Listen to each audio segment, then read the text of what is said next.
Salut tout le monde, comment allez-vous? Moi ça va plutôt bien. Aujourd'hui on se retrouve pour une nouvelle vidéo pour parler tout simplement de la taxe anti-rap. Alors qu'est-ce que c'est que cette taxe anti-rap? Alors durant l'actu rap j'en ai légèrement parlé, parlant un petit peu d'une taxe anti-rap qui tout simplement pouvait mettre en danger le rap. Alors aujourd'hui tout simplement grâce à cette vidéo, on va parler tout simplement de la taxe anti-rap, on va parler bien sûr de Spotify, Deezer ou encore Apple Music qui sont directement visés et surtout des rappeurs et des auditeurs parce que c'est aussi important puisque les auditeurs sont aussi touchés, qui sont touchés tout simplement à cette taxe anti-rap, plutôt comme ça qu'on l'appelle, voilà. Et donc cette taxe, c'est un projet de loi qui est clairement très mal vu par l'industrie du rap. Donc, si on suit un petit peu tout ce qui est l'actualité du rap français, il y a un terme qui a surgi ces derniers jours, sur Twitter pas mal, et sur Instagram, c'est sans doute tout simplement la taxe anti-rap. Qu'est-ce que c'est en gros?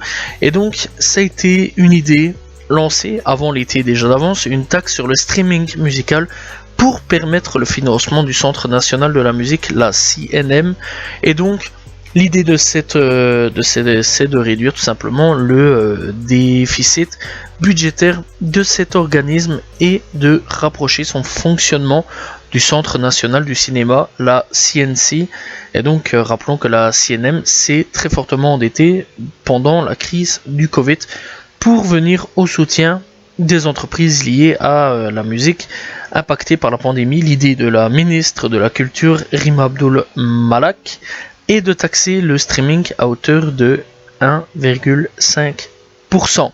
Les abonnements aux différentes plateformes verraient alors le prix de leur abonnement augmenter, tandis que les artistes et les producteurs verraient leurs revenus issus tout simplement des plateformes décroître, une équation compliquée quand on sait que 87% des albums, et bien tout simplement de rap, sont consommés par le streaming. Alors, je rappelle aujourd'hui tout simplement pour un compte Spotify, on va en parler bien sûr de Deezer et de Apple Music, ce qui est très important.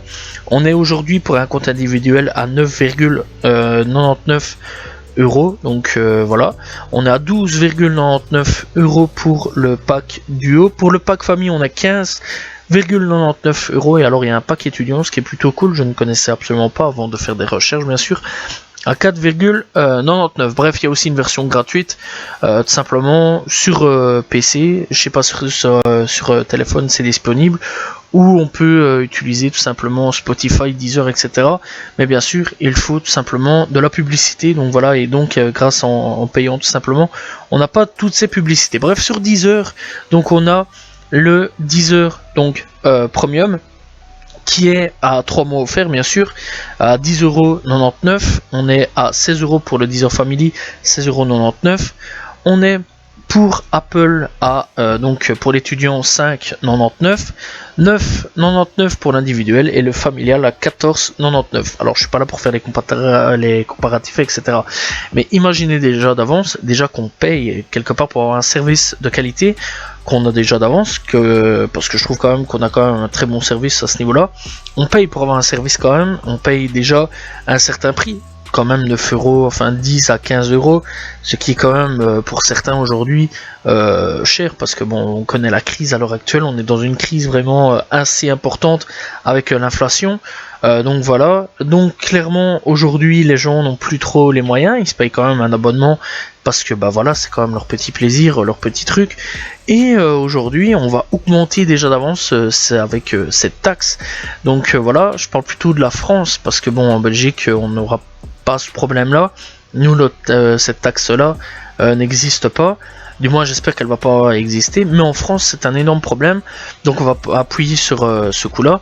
Donc c'est un énorme problème puisque les gens devront payer encore en plus tout simplement leur abonnement. Alors déjà d'avance avec un abonnement Netflix qui augmente de plus en plus, avec un abonnement aussi Disney Plus qui augmente aussi de plus en plus, etc., etc., plus l'abonnement Deezer qui va augmenter, ou Spotify, ou tout simplement Apple Music, les gens à un moment ou à un autre devront clairement choisir entre soit regarder un film Netflix ou alors tout simplement écouter de la musique.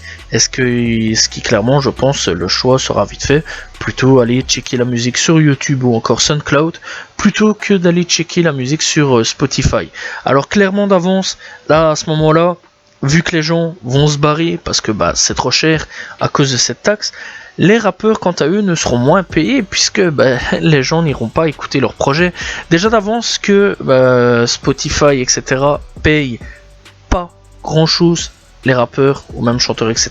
Ils gagnent pas grand chose avec Spotify. Ils gagnent quand même de l'argent, ce qui est plutôt cool, mais pas énormément. Voilà, les revenus sont pas énormes, mais déjà d'avance là, on va encore empirer le truc. Et à cause de cette taxe, ça va être encore pire puisqu'ils seront taxés pour, attendez, je vous explique, donner l'argent à d'autres artistes. Donc voilà, bref, on va quand même continuer. Donc tout ça. Donc pourquoi parle-t-on d'une taxe anti-rap? Le problème dans tout cela, c'est qu'en gros, eh bien, ce n'est que le rap qui n'est pas très bien représenté au sein du CNM, d'où l'impression de payer pour les autres styles de musique, rock, pop, variété, électro, etc. Il ne bénéficie tout simplement que de très peu de subventions accordées par la CNM. Donc voilà, autant dire que le rap est vu par eux comme de la merde. Donc clairement, et donc on a vraiment l'impression en gros de faire du rap gratuitement quelque part et de devoir payer pour les autres, comme on peut lire sur les réseaux. Donc en gros, clairement, bah en fait, ils font du rap enfin ils font de la musique pour les autres et ils payent pour les autres, ce qui est grave quand même. On sent un petit peu tout simplement encore une fois que le rap est un peu relégué au second plan, alors que c'est un acteur aujourd'hui majeur du monde de la musique actuelle, et donc clairement bah, c'est la musique numéro 1, et aujourd'hui bah, que ça soit tout simplement Spotify, Deezer ou Apple sont directement visés par cette taxe et clairement pourraient bien mettre en danger le monde de la musique et du rap en général. Alors en gros les revenus seront envoyés, donc je vous explique, avec cette taxe à d'autres personnes, donc à d'autres chanteurs, à d'autres trucs, donc voilà, d'autres musiques.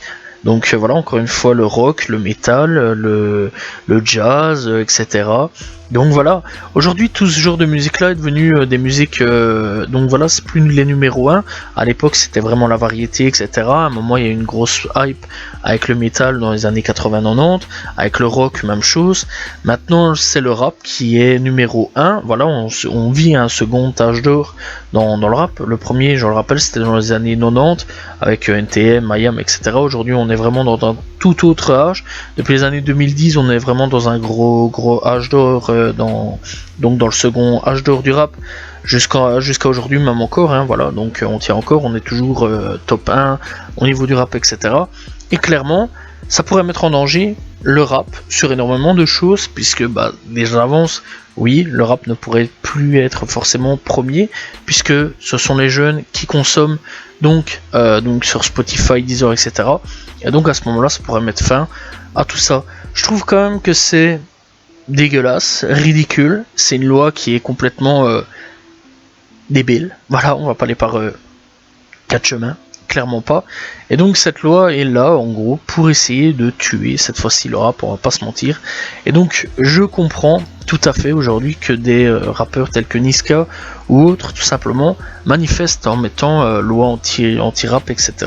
Voilà, il y a eu des médias, il y a eu tout simplement des rappeurs, etc. qui ont partagé cette image. Donc c'est tout à fait logique que vous voyez tout simplement en ce moment un combat tout simplement mené contre cette loi, cette loi ne devrait pas passer. J'espère qu'elle ne passera pas, parce que je trouve que c'est vraiment quelque chose pour tuer l'art musical.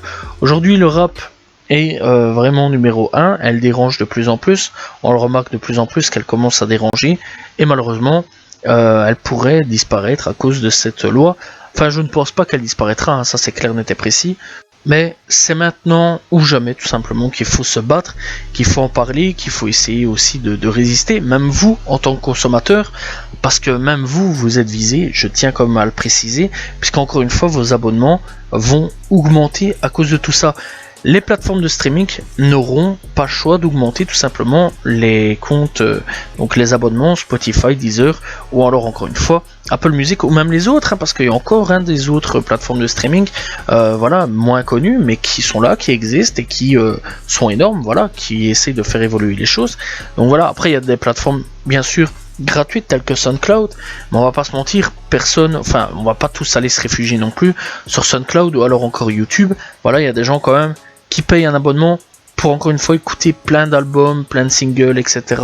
Voilà, il y a quand même des avant-premières sur ces plateformes-là, et je trouverais ça quand même dommage et dégoûtant, quelque part, on va pas se mentir, que, bien, cela disparaisse à cause, tout simplement, de cette fameuse loi française qui aujourd'hui peut mettre une balle dans le pied dans le rap, et clairement on commence encore une fois à remarquer que le rap dérange de plus en plus et qu'aujourd'hui on est là pour lui trancher la tête malheureusement.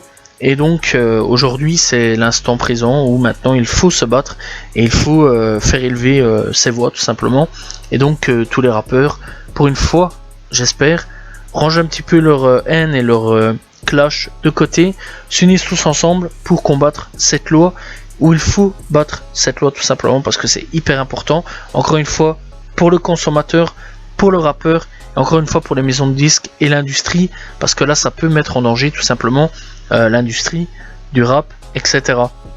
Alors pour la variété, je comprends que ils sont contents, ils se frottent les mains, ils se font quand même encore une fois du chiffre d'affaires quand même sur le côté. Un mec comme de Christophe Willem, Christophe Maé, ou alors encore une fois Garou ou Florent Pagny, ils vendent, il y a toujours un public pour ça, il y aura toujours un public pour ça. D'ailleurs ils font quand même des bonnes chansons, je ne n'irai jamais parce que quand ça passe à la radio ou autre, j'écoute, j'apprécie, voilà, j'ai rien contre, mais à un moment faut pas non plus déconner. Si la variété ou autre n'a pas su évoluer et que le rap a su évoluer et qu'il y a une place numéro 1 quelque part, c'est qu'il y a eu un truc. Voilà, ils n'ont pas su évoluer dans le temps, on va pas se mentir, et clairement aujourd'hui malheureusement ils essayent de profiter grâce à cette loi là qui encore une fois va mettre clairement le rap un peu en danger. Alors personnellement oui, j'espère qu'elle ne passera pas parce que ça va mettre quand même encore une fois la France à ce niveau là en danger au niveau du rap, ce qui est plutôt triste, et donc on va encore une fois tuer le consommateur, le rappeur qui déjà d'avance ne gagne pas grand chose quand même avec les plateformes de streaming. Je tiens encore une fois à le préciser, c'est important de le préciser.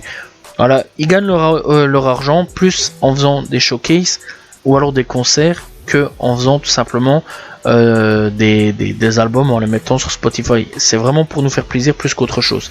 Voilà, c'est la fin de cette vidéo. N'hésitez pas à vous abonner, dites-moi ce que vous pensez tout simplement de cette loi anti-rap. N'hésitez pas à liker, vous abonner, partager. On se retrouve demain pour une nouvelle vidéo. Salut tout le monde, ciao ciao.